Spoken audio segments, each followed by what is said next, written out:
I love this. This is a great conversation. When I'm saying your lifestyle, that is just what you can do. I'm not, the main point of that video was don't just do swaps, do lifestyle things. Now, I did the same thing where I started being eco-friendly when I was a teenager. So I was still living at home, and a lot of this comes down to your mindset. A lot of the things that you can only do for yourself.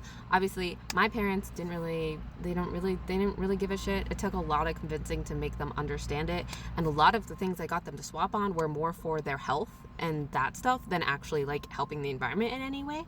But at that point in time, it was mostly just what could I do in my lifestyle, okay? So for you, it would be what mindset changes when you go shopping. What do you actually need this? Do you can you buy it somewhere else? Do you already own it?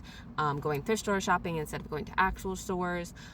When you hang out with your friends, hanging out doing something that doesn't create any waste. Like me and my friends played Minecraft a lot because we already owned it, so it didn't cost any money for us as broke ass teenagers, and it didn't create any waste. When you do go out, making sure you bring your own reusable cup. That should be really simple to do for you.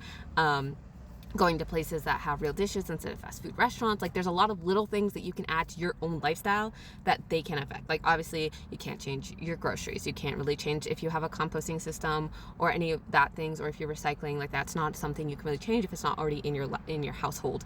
But there are other parts of your lifestyle that's more than just swaps. Like, I don't want you to just get different swaps and say you're being eco-friendly. I want you to be changing your mindset. I want you to be changing how you interact with people, how you interact with interact with the outside world. How do you reduce waste while you're out there? How do you reduce waste with all of your little things? So that's really the main part of that. You can always live an eco-friendly lifestyle, even if you're being hindered by other people living with you, by your parents living with you. Like, there's always a way to be eco-friendly, and it's still considered an eco-friendly lifestyle, as long as it's not just swaps. If it's just swaps, it's not really living an eco-friendly lifestyle, because you're not doing everything.